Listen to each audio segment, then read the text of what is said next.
Good evening, YouTube. Folks, we got DLC.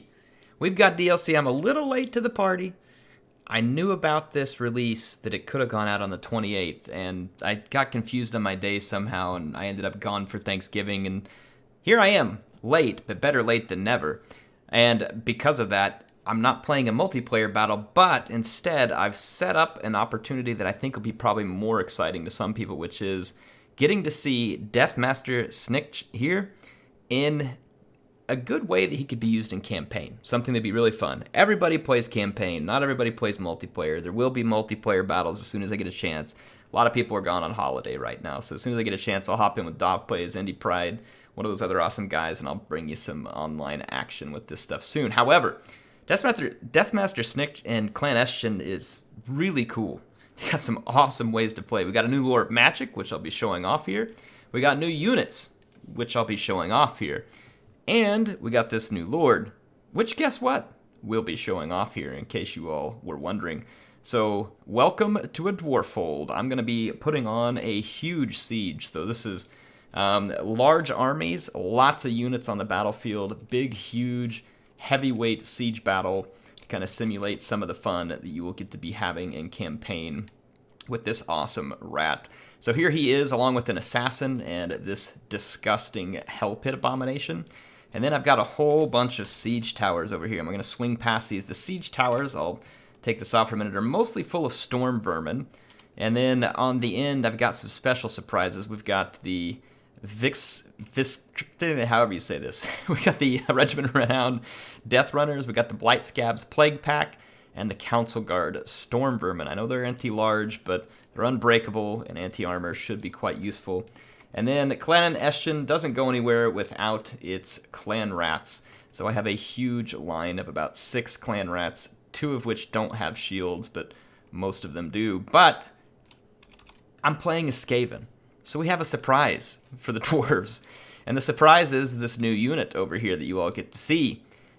This is going to be the Warp Grinder Weapons Team. Now, this can attack walls. So you can see it's basically like a big drill. And I have a special Clan Eshin surprise for the dwarves here, which is I just skitter leaped this big ball of units here with my Eshin Sorcerer, and not before we took 1 tower shot and rat entrails are flying all over the place. But I've also got the Dwarf-thing Menace, which is the Regiment of Renown Doomflayer, and then a standard Doomflayer, and then 2 Death Runners hiding with my Clan Eshin Sorcerer over here, who's got a couple of cool spells. So right off the bat, I have some surprises, some sneaky Skaven surprises, yes, planned for these Dwarf-things. And so you can see the Dwarf-things here. They have a lot of warriors, many of which have great weapons to fight my storm vermin. They've got a miner with blasting charges. They're led by none other than Grombrindle, the insane white dwarf. And who better to defend a Dwarffold but this guy who we know is a very, very tough customer. They have some Thunderers and other units. Now, I can't fix everything in the AI, right? Can't fix everything. They got a Thane up here too, helping them defend. They have some Iron Drakes with Trollhammer torpedoes and some guns and Quarrelers that I gave them to be able to face off with some of my units, but they have put them on the walls, and there's very little I can do about that from the AI. But we also have some Longbeards and other stuff mixed into this infantry, as well as a Hammerer down on this end. So a pretty significant infantry force. But let's go have some fun. I want you all to see what I think is one of the coolest parts of this right off the bat. So we're going to follow in this Warp Grinder Weapons Team, because all that's happening right now is my artillery is blasting the gates. And we are basically working on creating some gaps, and then of course my siege towers are moving up. So I'm going to move my flayers over here out of the range of this tower, because Skitter Leap only lasts so long, but Skitter Leap is allowing me to move up to the wall without the dwarves really knowing what's going on here, so they're not making any counter moves at this time. So I'm able to move up pretty much unscathed. And then you can see, of course, my towers headed up. They'll be able to withstand the pretty heavy fire that they'll be receiving back from the dwarves. And then, of course, Snikch and his assassin and the Hell Pit Abomination are moving up outside the arc of fire for those towers. You can see my artillery pounding away at the gates. I got my Warp Lightning Cannon, as well as the Plague Claw catapults. Now let's scoot over here real quick. I want you all to see this. This is the new Warp Grinder Weapons Team, so they're going to start drilling under the walls. This is really cool that the Skaven get this.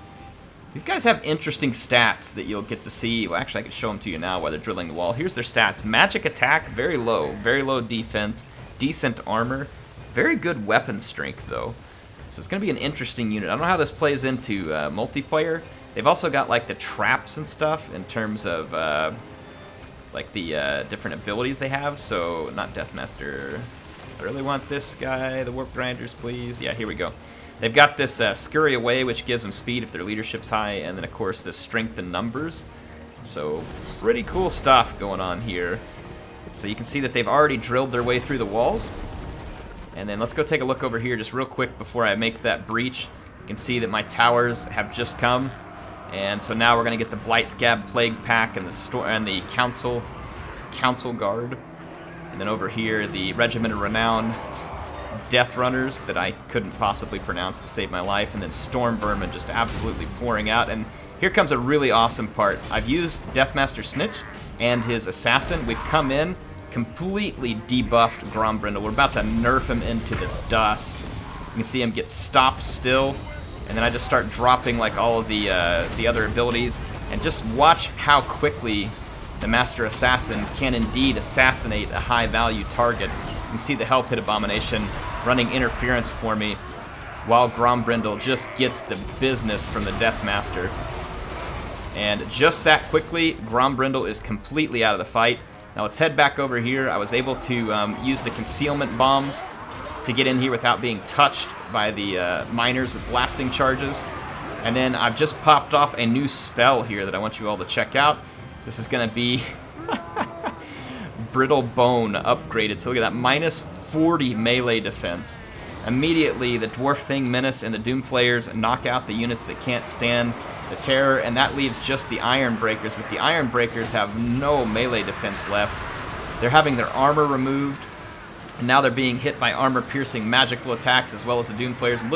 Look how quickly you can massacre this Iron Breaker. Now remember, this is all the funds in this are equal. The dwarves got to spend the same amount of funds that I did, so I didn't set myself up with more funds than them. Funds were equal for both sides. No special funding for my troops here. Now, the fight on the walls, this Hammerer is a very tough unit, but I've got it outnumbered 2-1, and it's not going to be able to survive. And then this Regiment of Renown Death Runner is just hacking its way through. And then elsewhere, my Storm Vermin, not great against this stuff, but in the numbers they're in, they'll win. With Grombrindle assassinated, I'm able to take the Deathmaster and some Clan Rats and make a run. And then because we were able to mop up the Iron Breaker so quickly, you can see the Dwarf-thing Menace and the Doomflayers coming in, ready to just start making an absolute mess of the Dwarf capture point here.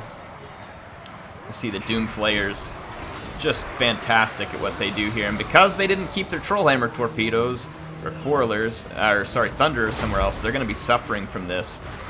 So, AI definitely got to learn how to use those units, but yeah, you can see here. Now, there's one more spell I have that I'll get a chance to show you all. It's a Vortex spell, and it's pretty awesome. My Plague Pack finished up with the different units, so they're going to come back up here on the walls and support.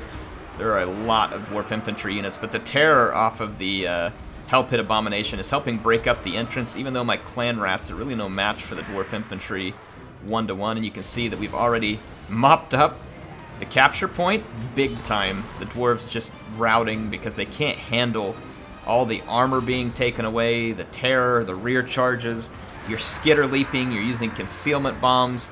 It's just very difficult for the dwarves to counter what I'm up to here, because the tools that Clan Eshin have, as you can see, really thrive in the right circumstance, and this was set up to kind of show you what I think that circumstance is. Here comes the Vortex spell. Absolutely beautiful. The new lore of magic here. So you can see these guys getting hit by it. I'll tell you all the name of the spell. I'm going to pause it real quick and just kind of show you the name of the spell so I get it right. I don't have all these memorized just yet. So my sorcerer, that one was the Black Whirlwind Vortex spell there. So it's very good at disrupting a formation. The damage isn't absurd. It's mostly used for punching a hole in enemy lines. And there's another version of that spell that costs a little less that also can help you punch a hole, but it doesn't do any damage. So you can see that Clan Eshin's MO here is breaking lines, sneak attacks, And in sieges, they obviously have this cool warp grinders here, which give them a very unique capability, especially when you pair it with the Clan Eshin Sorcerer, which has that new lore of magic. Very, very handy. You saw their Skitter Leap and Black Whirlwind and, you know, just all that stuff coming to bear here. Just absolutely shred what would otherwise have been very difficult to rout dwarf infantry. You can see that the fight is just really still going on the walls. I'm just going to lob some artillery in here. Skaven don't really care if we get a little bit of friendly fire, so there will be some. You can see that these dwarves over here, where I didn't have the magic on them and stuff, you can see just how resilient they are. So I want that point to really hit home at just how bad these guys got wrecked by an awesome combination of capabilities that Clan Eshin brings to the table. So some really cool stuff here that you're going to see. And the Deathmaster himself is going to come up on the walls for a little bit of last second action here. You can see a blade in each hand and one in the tail. Nobody's ready to fight quite like him. Very cool leader. He takes away 50% of the armor on anybody he's hitting because of the Weeping Blade. And then you couple that with the fact that he can freeze an enemy in place. I don't know if I mentioned that with his ability. You can freeze an enemy in place for a short period of time, and he has the ability to conceal himself. Plus, he already comes with stock and Vanguard deploy. He's going to be a lot of fun to use. A whole lot of fun to use. Obviously, there's stuff on the campaign that I can't show you yet with him or the other factions, but as I'm able to show you more from this DLC, I will, and then eventually they will allow us to give our feedback as far as like whether we think it's worth it, all that other stuff. Not something I'm able to do at the moment. But if you have any questions about this battle or anything you saw here, please get down in the comments and let me know. I will answer anything I can. There are some new units that I didn't get to show here. That would be the Triads. We'll cover them in a different video. Also a very cool unit. But really wanted to show off that Warp Grinder team because it's a unique unit. We haven't really seen anything like it. A melee unit that can attack walls. And some people might think it's pointless. And you know what? In many cases it might be. But I think I gave you a good reason here. Combine that thing with Skitter Leap, support it with some Death Runners, and all of a sudden that is a great way to end a siege battle really quick by getting the attention of your foe, getting in there, going and getting the capture point. And then you saw how quickly the Deathmaster and his assassin were able to assassinate Grombrindle. That's Grombrindle, folks. That wasn't just some like generic dwarf lord. That was freaking Grombrindle. Okay? That dude is not a pushover. He is a major hitter in a fight. So just want to give you an idea of, again, not a head-to-head, but if you use those abilities, use the support, you can see how Clan Eshin's able to come in here and just absolutely wreak havoc when given the proper venue. Anyway, I hope you all enjoyed this one. Like I said, get down there and leave your questions. I'll be back with some more Total War Warhammer content soon. HeirofCarthage signing out for now. I will see you then.